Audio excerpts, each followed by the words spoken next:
कुछ मकसद हयात जरूरी है दोस्तों, कहना ये दिल की बात जरूरी है दोस्तों, जो फिक्र आखिरत में गुजारी वो मुकम्मल, वरना तो ये हयात अधूरी है दोस्तों। अस्सलामु अलैकुम वरहमतुल्लाहि वबरकातुहू। दोस्तों, हमारी पैदाइश का मकसद क्या है? अल्लाह ताला ने हमें पैदा किया, उसका रीज़न क्या है? क्या हमेशा हमें इस दुनिया में रहना है या फिर आखिरत की तरफ भी सफ़र करना है? ये सारे कुछ चलिए सुनते हैं मौलाना अब्दुल हबीब अत्तारी साहब से। कुछ मकसद हयात ज़रूरी है दोस्तों, कुछ मकसद हयात ज़रूरी है दोस्तों, कहना ये दिल की बात ज़रूरी है दोस्तों, जो फिक्र आखिरत में गुजारी वो मुकम्मल, वरना तो ये हयात अधूरी है दोस्तों। किस काम में ज़िंदगी गुजर रही है? एक बात याद रखिए, हम में से कोई यहाँ 15 साल, कोई 20 साल, कोई 30, कोई 50, कोई 60 साल का भाई बैठा है, लेकिन गौर कीजिए, कभी हमने गौर किया, मालूम करने की कोशिश की मुझे दुनिया में भेजा क्यों गया है? हर चीज़ के बनाने का एक रीज़न है ना। आपके कईयों के सर पे टोपी है, टोपी क्यों बनाई? सर को ढांपने के लिए। लिबास है, क्यों बना? कपड़े पहनने के लिए। घड़ी है, क्यों है? टाइम बताने के लिए। कलम है, क्यों बनाई? लिखने के लिए। अशरफुल मखलूकात बना दिया रब ने, किस लिए? पता ही नहीं है कि मेरी तख्लीक का, मुझे बनाने का मकसद क्या है। और एक और सवाल मैं करना चाहूंगा, आपके जेब में कलम होती है, जब तक लिखती है कहां रहती है?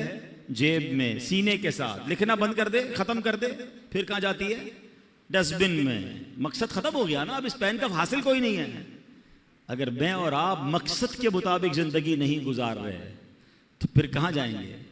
हैं? गौर कीजिए ना, एक तरफ तो अशरफुल मखलूकात में कहा जा रहा है, मगर यही बंदा जिस मकसद के लिए इसे बनाया गया, अव्वल तो कईयों को मकसद ही नहीं पता, और अगर मालूम है तो क्या जिंदगी उस मकसद के तहत गुजर रही है?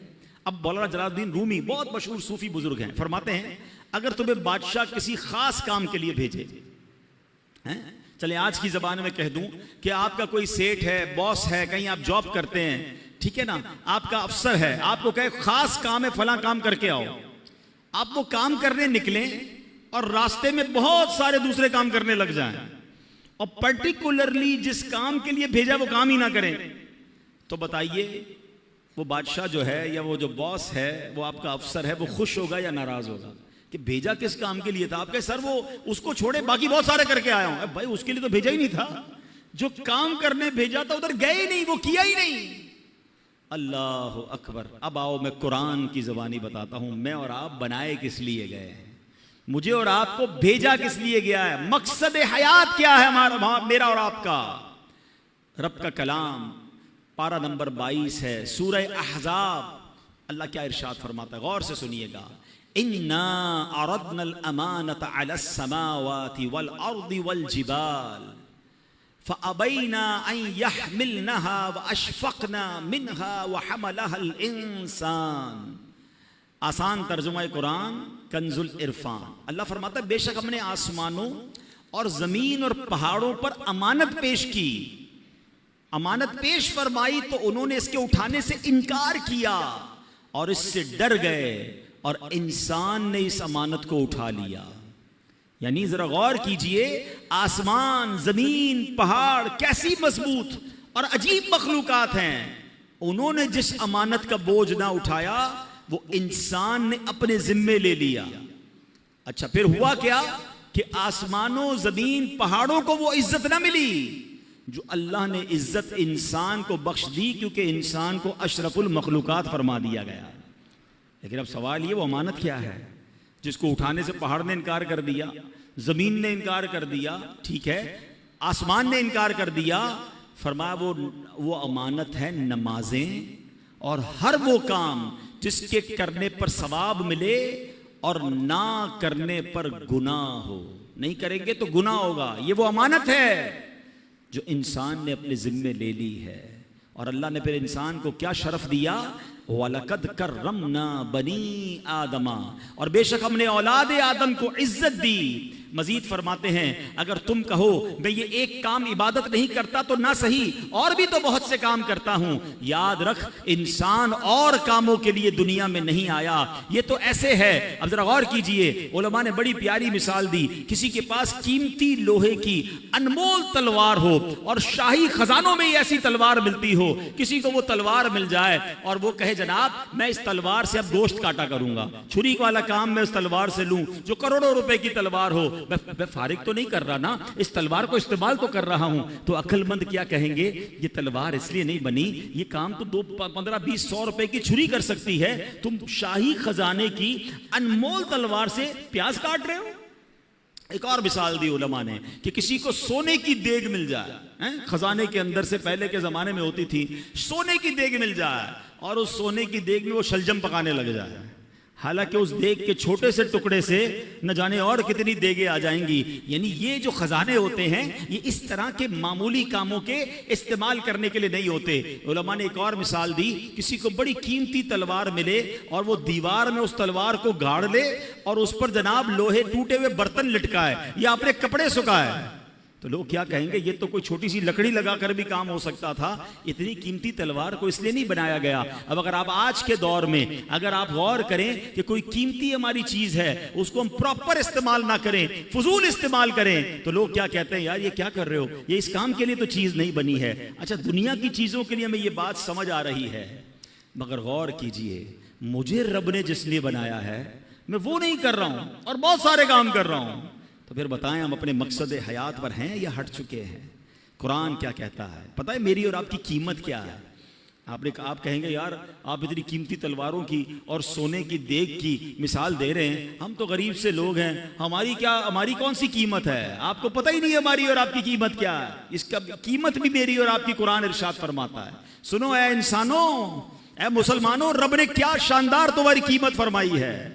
अल्लाह फरमाता है इन्नल्लाह अश्तरा मिनल मुमिनीन अनफुसहुम व अमवालहुम बिअन्न लहुमुल जन्नह। कुरान कहता है बेशक अल्लाह ने मुसलमानों से उनकी जानें और उनके माल इस बदले में खरीद लिए कि उनके लिए जन्नत है। हमारा सौदा हो चुका है, मेरी जान मेरा माल ये सब मेरे रब का है और इसके बदले क्या मिलना है, रब ने इसके बदले जन्नत का मोल देना है। अब हम देखें कि हमें क्या खूबसूरत मोल मिलने वाला है, मगर हम कर क्या रहे हैं, हम किन कामों में लग गए, हम अल्लाह की नाफरमानी में लग गए। बड़ी मशहूर आयत है, हम सब ने कई बार सुनी होगी, वमा खलक़तुल जिन्न वल इंसा इल्ला लियअबुदून। अल्लाह क्या फरमाता है, मैंने इंसान और जिन्नात को नहीं बनाया मगर अपनी इबादत के लिए, यानी अल्लाह ने मुझे और आपको अपनी इबादत के लिए बनाया। अब इबादत छोड़कर सारी दुनिया के काम कर रहे हैं, कईयों की नमाजें कज़ा हो रही हैं, कोई जनाब गुनाहों में पड़ा हुआ है, कोई अल्लाह की नाफरमानी में पड़ा हुआ है, रब की नाराजी वाले कामों में पड़ा हुआ है। क्या लौटना नहीं है, क्या अल्लाह की बारगाह में जाना नहीं है। खुदारा अपने मकसद हयात से ना हटें। याद रखिए मेरे प्यारे इस्लामी भाइयों, शायर लिखते हैं फरिश्तों से बेहतर है इंसान बनना, फरिश्तों से बेहतर है इंसान बनना, मगर इसमें लगती है मेहनत ज्यादा। हाँ, ऐसा नहीं है कि हर इंसान फरिश्तों से बेहतर है, हाँ ये बात याद रखिएगा। देखिए हमारे अंदर इंसान में और हैवान में और फरिश्तों में फर्क, उनमें शहवत नहीं है। जानवरों में शहवत है, अकल नहीं है। इंसानों में अकल भी है और शहवत भी है, बुरे बुरे ख्यालात भी आते हैं। फरमाया जानवर सिर्फ अपनी शहवत पूरी करता है इसलिए वो जानवर है, फरिश्ते बाअकल हैं, इबादत करते हैं इसलिए वो बड़े बरतर हैं। मगर वो इंसान जो अपनी शहवत, नफसानी ख्वाहिशात, शैतान के वार और गुनाहों के जो हमले होते हैं उससे अपने आप को बचा ले और अल्लाह की फरमा बरदारी वाली जिंदगी गुजारे, तो फरमाया वो फरिश्तों से अफजल हो जाता है। मगर वो इंसान जो अकल होते हुए भी सिर्फ और सिर्फ अपनी नफसानी ख्वाहिशात, शहवात और गुनाहों की तरफ चला जाता है, अल्लाह की नाफरमानी करता है, फरमाया फिर वो जानवरों से भी बदतर है। वो इंसान फरिश्ता नहीं है या फरिश्तों से अफजल नहीं है, हर इंसान नहीं है। ये कैटेगरी है इंसानों की कि आपकी लाइन ऑफ डायरेक्शन क्या है। आप जिंदगी अल्लाह की फरमाबरदारी में गुजार रहे हैं या आप जानवरों से भी बदतर जिंदगी गुजार रहे हैं। शहवत पूरी करना, जो मन में आया वो करना, वो तो जानवर भी करता है। अगर एक इंसान मुसलमान होकर भी जानवरों वाली जिंदगी गुजारे तो फिर तो वो जानवरों से भी बदतर हो गया ना। गौर कीजिए मेरे प्यारे इस्लामी भाइयों, एक बात याद रखिएगा, ये दुनिया आखिरत की खेती है। हम इस दुनिया में दुनिया नहीं बल्कि आखिरत कमाने आए हैं। हम दुनिया में इसलिए हैं ताकि आखिरत की बेहतरियां कमा सकें, यहां नेक काम करें, अल्लाह पाक की रिजा वाले काम बजा लाएं, जन्नत में ले जाने वाले काम करें। अल्लाह अकबर। अगर इस दुनिया में सिर्फ माल बनाना, घर बनाना, गाड़ियां लेना, बैंक बैलेंस बनाना, कारोबार चमकाना है, अपनी बॉडी को बॉडी बिल्डिंग करना, अगर यही करते रहे, ये जनाब बहरहाल गरीब थे, कुछ हासिल भी ना कर पाए, लेकिन उसके ख्वाब सजाते में ही जिंदगी गुजार दी, मगर जन्नत में जाने वाले काम न किए और आखिरत के लिए कुछ जखीरा न किया, हम अपनी जिंदगी का समझ ले मकसद पूरा नहीं किया। हजरत ईसा अलैहिस्सलाम ने एक दिन लोगों को फरमाया, तुम भी अजीब लोग हो, दुनिया के लिए भाग दौड़ करते हो जबकि इसके बगैर भी तुम्हें रिस्क दिया जाता है, क्योंकि अल्लाह पाक ने रिस्क का वादा किया है। सुबह से शाम हम क्या भाग दौड़ कर रहे हैं, किसी तरह हमारा जॉब है, कारोबार है, फिक्रें हैं कि दुनिया का मामला ठीक हो जाए। हजरत ईसा फरमा रहे हैं दुनिया के लिए भाग दौड़ करते हो, हालांकि उसके बगैर भी तुम्हें रिस्क दे दिया जाता है, क्योंकि रिस्क लिखा हुआ है और अल्लाह ने देने का वादा किया है। फरमाया आखिरत की फिक्र नहीं करते, जबकि आखिरत की नेमतें बगैर मेहनत के नहीं दी जाती हैं। यानी जिसकी टेंशन लेनी चाहिए थी ना, वो टेंशन नहीं है। हमें भी कई लोग मिलते हैं, पर्ची भी देते हैं, हजरत दुआ कर दें कारोबार में बरकत हो जाए, दुआ कर दें फला मसला हल हो जाए। बहुत कम लोग ऐसे मिलते हैं जो ये कहें कि दुआ करें मगफिरत हो जाए, दुआ करें अल्लाह राजी हो जाए। खुद अपनी दुआओं को भी तो चेक करें ना, कि मैं और आप हर नमाज के बाद, ये जब भी अल्लाह करे हर नमाजें भी सारे पढ़ें, लेकिन जब भी दुआ करते हैं तो आखिरत कहां है? आखिरत मांगना ही छोड़ दी लोगों ने, दुनिया की फिक्रें ज्यादा हो गई। नहीं मेरे प्यारे इस्लामी भाई, ज्यादा फिक्र, ज्यादा मेहनत, ज्यादा कोशिश हमने अपनी आखिरत के लिए करनी है। दुनिया थोड़ा सा टाइम है, 60 साल, 50 साल, 70 साल, और कितना जिएंगे, उधर पता नहीं कब तक रहना है, ना खत्म होने वाली आखिरत है, मगर उसकी लोगों को टेंशन नहीं है। ऐ मेरे प्यारे इस्लामी भाइयों, काश हमें अपनी जिस तरह दुनिया की प्लानिंग्स करते हैं, हम आखिरत की प्लानिंग करने वाले बन जाएं। हजरत सुफियान सौरी रहमतुल्लाहि तआला अलैह कमाल का जुमला कहते हैं ना, बड़ों की बातें भी बड़ी होती। एक जुमला है मगर ऐसा लगता है कि पूरा फलसफा बयान कर दिया है। वो कहते हैं लोग सोए हुए हैं, जब इन्हें मौत आएगी तो बेदार हो जाएंगे। असल आंख पता है कब खुलेगी? मरने के बाद। हम जब इंसान दुनिया से जाता है ना, तो रिश्तेदार पता है क्या कहते हैं कि मैयत ने पीछे क्या छोड़ा है, फरिश्ते पता है क्या कहते हैं, मैयत ने आगे क्या भेजा है। असल मरने के बाद पता चलेगा कि असल दुनिया तो वो थी, मैंने आखिरत के लिए क्या तैयारी की। कई लोग बस दुनिया की प्लानिंग बनाते बनाते, अभी तौबा नहीं बाद में कर लूंगा, बस अगली रमजान को तौबा कर लूंगा, बस ये कारोबार सेट हो जाए फिर गुनाह छोड़ दूंगा, फिर मैं शराब छोड़ दूंगा, फिर मैं बुरे काम छोड़ दूंगा, और इसी इंतजार में दुनिया से चले जाते हैं। फरमाया मौत आएगी तो बेदार हो जाएंगे, मगर फिर कर कुछ नहीं सकेंगे।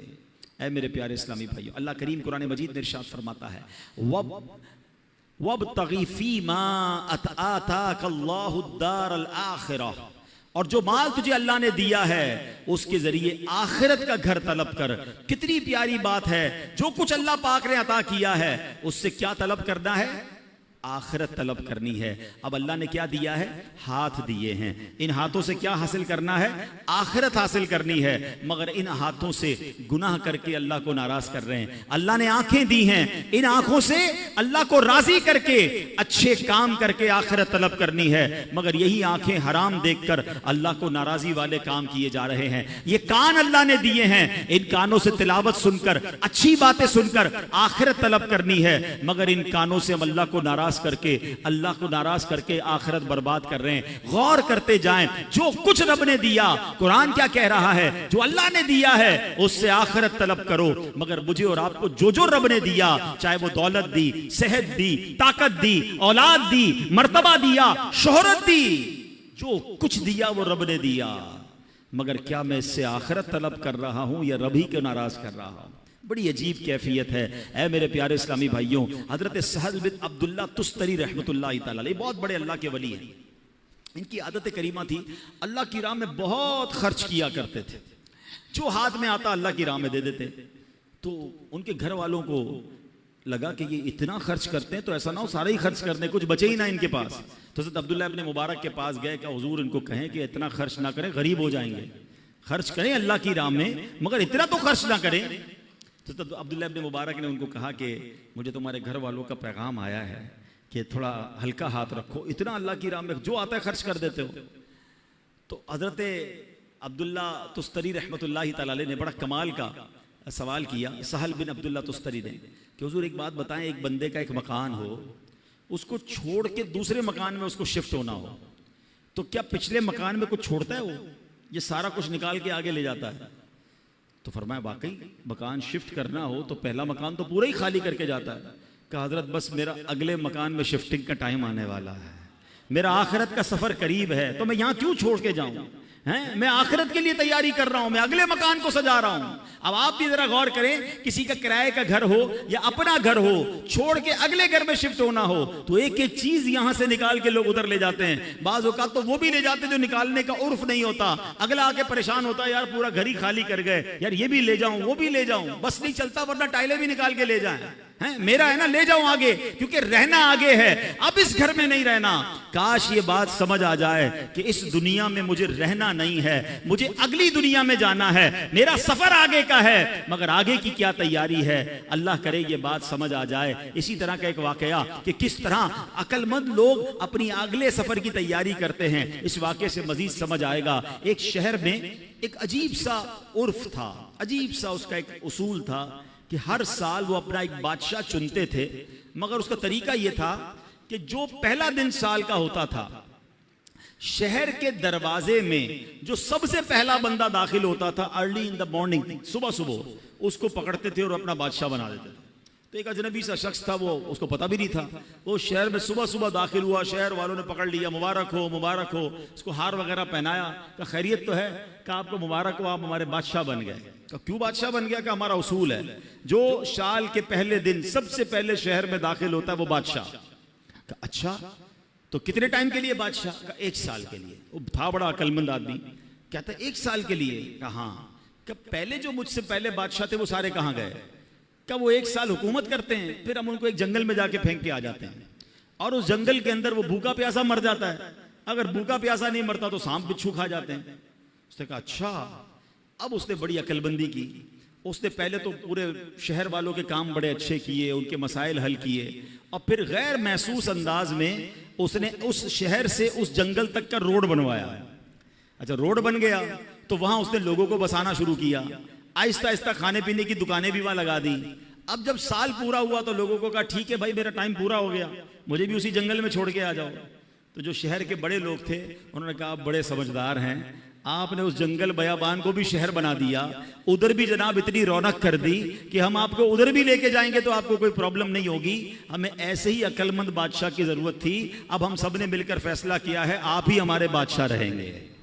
अब बज़ाहिर तो ये वाकया है, मगर क्या मुझे और आपको एक शहर में नहीं जाना है? मुझे और आपको एक और दुनिया में नहीं जाना है जहां सांप और बिच्छू भी हो सकते हैं? अल्लाह नाराज हुआ तो कब्र में सांप और बिच्छू भी तो हो सकते हैं ना। जहन्नम की आग और जहन्नम का अजाब कितना खतरनाक है, मगर हम में से कौन है जो उस जहान को, आखिरत के मामलात को आसान करने के लिए यहां सोच रहा है कि यार यहीं रहकर मैं आखिरत बेहतर कर लूं। एक और वाकया मैंने पहले भी बयानात में सुनाया है कि एक मुल्क था, ये भी हिकायत है एक्चुअली, ये इस तरह की हिकायतें चोट करने के लिए होती हैं, कि एक मुल्क में एक मुकाबला करवाया गया कि इस पूरे मुल्क में सबसे बड़ा बेवकूफ कौन है। अब है ना बड़ी अजीब बात, बेवकूफों का मुकाबला कौन करता है? बहरहाल मुकाबला हुआ, वजीरों ने सेलेक्ट किया कि बादशाह सलामत हमने जान लिया है कि ये बंदा सबसे बड़ा बेवकूफ है। का चेक कर लिया, का चेक कर लिया। उसको उसने अपनी सोने चांदी की खूबसूरत सी माला हार पहनाया और उसको घर भेज दिया। वो बंदा बड़ा खुश घर आ गया। थोड़े दिनों बाद उसको किसी ने बताया कि बादशाह सलामत बड़े बीमार हो गए हैं। कहा अच्छा, चलो मैं जाके मिलता हूँ बादशाह सलामत से। बादशाह के पास गया, कहा बादशाह सलामत कैसे हैं आप, ठीक हैं? तो कहा बस अब तो आखिरी लम्हात हैं, ये दुनिया छोड़कर जा रहा हूँ। कहते हैं अच्छा बादशाह सलामत कहीं और जा रहे हैं? था तो बेवकूफ ना। कहा बस अब ये दुनिया, ये जहान छोड़कर अगले जहान में जा रहा हूँ। तो बादशाह सलामत ये बताइए, यहाँ तो इतना बड़ा महल है, इतने सारे कमरे हैं, जिधर जा रहे हैं उधर महल बना लिया। बादशाह कहता है वहां तो झोपड़ी भी नहीं बनाई है। अच्छा बादशाह सलामत, मैं देख रहा हूं आपके पास बड़े पैसे हैं, यहां पर बड़े हीरे जवाहरात हैं, जिधर जा रहे हैं उधर आपने पैसे भिजवा दिए? कहा नहीं, उधर तो फूटी कौड़ी भी नहीं है। क्या बादशाह सलामत, इधर मैं देख रहा हूं आपके आगे पीछे इतने खादिम खादमाएं मुलाजिम, जिधर जा रहे हैं उधर कुछ मुलाजिम भिजवाए नहीं भिजवाए? कहा उधर मेरा कोई खिदमतगार नहीं है। तो उस बेवकूफ ने पता है क्या किया, जो अपनी माला थी ना जो बादशाह ने पहनाई थी उसको उतारी और उसको बादशाह को पहना दी। कहा मुझसे बड़े बेवकूफ तो फिर आप हुए ना। आपको पता है कि मैं किसी और दुनिया में जा रहा हूं, ना घर बनाया, ना पैसे भिजवाए, ना मुलाजिम भिजवाए, तो बड़े बेवकूफ तो आप हुए। अब सही बताओ ये हम सब के दिलों के लिए कैसी चोट है। हम सबका घर है, बेशक छोटा है बड़ा जो भी है, आखिरत में घर बनाया। हम सब के पास कुछ ना कुछ यहाँ रकम है, कुछ रकम, कुछ पैसे, कुछ सदका खैरात करके आखिरत का खजाना जमा करवाया है। सिर्फ पैसों से नहीं, सजदों के जरिए, तिलावत के जरिए, जिक्र अस्कार के जरिए, अल्लाह की रिजा के जरिए कुछ आगे की राहतें जमा की। नोबडी केयर, कोई बात भी नहीं करता मरने के बाद की। जो बात करनी है दुनिया की, जो प्लानिंग करनी है दुनिया की। पता है शैतान ने हमारे साथ एक गेम की है, हमें मौत की बात करने नहीं देता है। हो सकता है अभी भी जो बात कर रहा हूं ना, किसी के दिल में ख्याल आ रहा होगा, यार ये मौलाना साहब क्या मरने की बातें कर रहे हैं, आखिरत की बातें कर रहे हैं, कब्र की बातें कर रहे हैं। भाई यार दुनिया की बात करो। कमाल है यार, मैं बात नहीं करूंगा तो आप मरने से बच जाओगे। क्या जनाजे उठते नहीं देख रहे? अच्छा क्या 70-80 साल के बाद ही लोग मर रहे हैं? 15 साल, 20 साल, 22 साल के नौजवान भी दुनिया से जा रहे हैं। हमारी, मेरी, आपकी बारी कब आ जाए हमें पता ही नहीं है। तो हम किस चीज के इंतजार में हैं? हम क्यों तैयारी नहीं कर रहे? तो है मेरे प्यारे इस्लामी भाइयों, आज के इस बयान में ये सोचिए कि मुझे और आपको मरना है, ये हकीकत है, इससे जी चुराया नहीं जा सकता। और वो जिंदगी की तैयारी, आखिरत की तैयारी मुझे और आपको दुनिया में करनी है। काश हमें ये बात समझ आ जाए कि खाली हाथ लेकर, खाली नामा अमाल लेकर अगर हम अल्लाह की बारगाह में गए तो फिर क्या जवाब देंगे। ऐ मेरे प्यारे इस्लामी भाइयों, आपको पता है कि जुम्मे के खुतबे में, अब कल जुमा है ना, आप जुमा सुनेंगे, खुतबा सुनेंगे, एक बड़ी खूबसूरत हदीस सुनाई जाती है। और उस हदीस में बार बार बात यह कि हम सुनते तो हैं मगर उसका तर्जमा मालूम नहीं करते। अगर मालूम कर लें, समझें तो कितने खूबसूरत मैसेजेस होते हैं। अल्लाह के हबीब अलैहिस्सलाम फरमाते हैं, अल बिर्रु ला यबला वज़्ज़म्बु ला युनसा वद्दय्यानु ला यमूत इअमल मा शि'त कमा तदीनु तुदान। कुछ याद आ रहा है? ऐसे अल्फाज कानों में आते हैं ना, आते तो हैं, हम तो उस वक्त अपनी दुकान का हिसाब कर रहे होते हैं, हमारा तो ध्यान कहीं और होता है। हर जुम्मे ये तकरीबन हदीस खुतबों में सुनाई जाती है।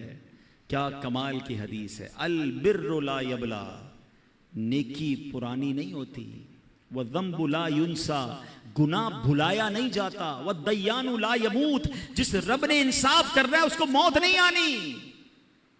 इअमल मा शि'त कमा तदीनु तुदान, कर ले जो करना है, जैसी करेगा वैसी भरेगा। है ना हदीस समझाने वाली है कि नेकी पुरानी नहीं होगी, नेकियां करते रहिए। अच्छा गुनाह करके हम भूल जाते हैं, मगर हम भूल गए, कहीं लिखे गए हैं, कहीं मौजूद हैं, हमारे नामाए अमाल में मौजूद हैं। हमारा मामला ही उल्टा है। हमारे बुजुर्गाने दीन एक जिंदगी में गलती हो जाती, सारी जिंदगी उसे याद करके रोते। हमारे हजारों गुनाह हैं, हमें याद ही नहीं है, हमें अपनी नेकियां याद हैं। कभी कभी जनाब तहज्जुद पढ़ ले तो ऐसा लगता है मैं तो पक्का ही जन्नती हो गया, आज तो 5 टाइम जमात से नमाज पढ़ी है, कमाल हो गया। एक नेकी कर कर फूले नहीं समाते, हजारों गुनाह किए वो भूल गए। याद रखिएगा हदीस के अल्फाज है, गुनाह भुलाया नहीं जाता, तौबा करनी होगी, अल्लाह को राजी करना होगा। और अगला जो पार्ट है ना, इअमल मा शि'त कमा, कर ले जो करना है, तदीनु तुदान, क्या होगा, जैसी करेगा वैसी भरेगा। कभी आपने देखा है कि कोई बंदा अपने घर में आम का पौधा लगाए और लोगों से कि हजरत दुआ कर दे सेब निकल आया है, तो लोग क्या कहेंगे, भाई पौधा आम का लगाया, निकलना भी आम ही है, वो भी दुआ करो, निकला है कराची में तो वो भी नहीं निकलता, शजरकारी किया करो भाई, ठीक है ना। लेकिन आम के पौधे में सेब नहीं निकलता, ये समझ आता है। गुनाहों वाली जिंदगी के बाद जन्नत की उम्मीद रख के बैठे हैं, काम अल्लाह को नाराज करने वाले करने, नमाजें हमारी कज़ा हो रही हैं और हम उम्मीद लगाए बैठे हैं कि कब्र जन्नत का बाग बनेगी। खुद सोचे ना, करेंगे जैसी वैसी भरेंगे ना, जैसा बोएंगे वैसा काटेंगे। तो आज हमें ये पता चला कुरान और हदीस की रोशनी में कि मुझे और आपको बनाया क्यों गया है, मेरी और आपकी पैदाइश का मकसद क्या है। एक अमानत है जो इंसान ने कबूल की है, एक्सेप्ट की है, और वो अल्लाह को राजी करने वाले काम हैं, वो नमाजें हैं, वो इबादतें हैं, वो हराम कामों से बचना है। तो है मेरे प्यारे इस्लामी भाइयों, काश हम ये बात समझ जाएं। नबी पाक अलैहिस्सलाम की हदीस पाक है, फरमाया हैरत है, इंतहाई हैरत है उस पर जो हमेशा के घर को मानता है फिर भी धोखे के घर यानी दुनिया के घर के लिए मेहनतों में मसरूफ है। मालूम है कि हकीकत वाला घर दूसरा है, मगर ये दुनिया के घर और यहीं के लिए मसरूफ है। प्यारे आका फरमाते हैरत है उसके लिए। काश ये बात हमें समझ आ जाए ऐ मेरे प्यारे इस्लामी भाइयों, तो आइए नेकोकार बन जाइए। इतनी सारी रिवायतें, वाकयात, सब कुछ हमें झंझोड़ झंझोड़ कर कह रहे हैं कि ऐ बंदे, ये दुनिया आखिरत के लिए वक्फ है, दुनिया आखिरत की खेती है, आज जो बोएगा वही आखिरत में काटेगा। हमें चाहिए कि आज और अभी से अपनी जिंदगी के मकसद को समझें, अपनी जिंदगी को इस आर्जी फानी चंद रोजा दुनिया के लिए नहीं बल्कि आखिरत के लिए वक्फ कर दें। दुनिया में रहकर दुनिया नहीं बल्कि आखिरत कमाने का सिलसिला शुरू कर दें। क्या खूबसूरत अशार अमीर अहले सुन्नत अल्लाह हमें एक तरह से झंझोड़ते हुए भी कह रहे हैं कि दिल से मेरे दुनिया की मोहब्बत नहीं जाती, दिल से मेरे दुनिया की मोहब्बत नहीं जाती, सरकार गुनाहों की भी आदत नहीं जाती, दिन रात मुसलसल है गुनाहों का तसलसल, आका कुछ तुम ही करो ना, ये नहुसत नहीं जाती, गो पेश नजर कब्र का पुरहौल घड़ा है, अफसोस मगर फिर भी ये गफलत नहीं जाती। ऐ मेरे प्यारे इस्लामी भाइयों, अगर नेक बनने का जहन बन गया है ना, अल्लाह को राजी करने वाली जिंदगी गुजारनी है, तो आज के दौर की अजीम इल्मी और रूहानी शख्सियत अमीर अहले सुन्नत मौलाना मोहम्मद इलियास अत्तार कादरी साहब ने एक बड़ा प्यारा रिसाला नेक आमाल का रिसाला हमें अता किया है। नेक आमाल के रिसाले से पाबंदी से अपने आमाल का जायजा लीजिए। नबी पाक अलैहिस्सलाम ने हजरत अबू ज़र ग़िफ़ारी रदी अल्लाह तआला अन्हु से इरशाद फरमाया, ए अबू ज़र, आदमी उस वक्त तक मुत्तकी नहीं बन सकता जब तक अपने आमाल का जायजा इतनी सख्ती से ना करे जितनी सख्ती से कोई शख्स अपने कारोबारी शरीक से हिसाब करता है। इसका फायदा यह होगा कि उसे मालूम हो जाएगा कि उसके खाने पीने और पहनने की चीजें हलाल की हैं या हराम की। किसी पार्टनर से कैसा हिसाब करते हैं, नहीं नहीं ये मेरे थे, ये आपके नहीं थे, हमारा ये तय हुआ था, ये तो मेरा प्रॉफिट है। फरमाया अपने अमाल का हिसाब भी ऐसे ही ले कि ये करना था या नहीं करना था, ये मैंने क्यों किया या मैंने क्यों नहीं किया। काश इस तरह अपने अमाल का हिसाब लेने की हमें आदत पड़ जाए। आज के इस पुरफितन दौर में दावत इस्लामी का माहौल है कि नेकों के साथ रहकर हम भी नेक बन सकते हैं, इनके साथ रहकर हमें भी आखिरत का ख्याल आता रहेगा और हम अपनी आखिरत की ज़िंदगी की भी तैयारी करेंगे। सो दोस्तों, आपने बयान को समाअत किए, उम्मीद करते हैं ये बयान अच्छा लगा होगा। कमेंट्स लाइक ज़रूर कीजिएगा और साथ ही ये भी पता लग गया होगा कि हमारे मकसद हयात क्या है। जब पता चल ही गया है मकसद हयात क्या है तो अपनी मकसद को ना भूलें। और अल्लाह ताला ने साफ़ कुरान पाक में भी इरशाद फरमा दिया कि मैंने जिन और इंसानों को अपनी इबादतों के लिए पैदा किया। सो दोस्तों, उसकी इबादत, उसकी बंदगी करते रहिए, उसकी फरमाबरदारी करते रहिए, ना शुक्रा मत बनिए, ना फरमान मत बनिए। मिलते हैं किसी और वीडियो में, तब तक अपना ख्याल रखें। खुदा हाफिज़। अस्सलामु अलैकुम व रहमतुल्लाह।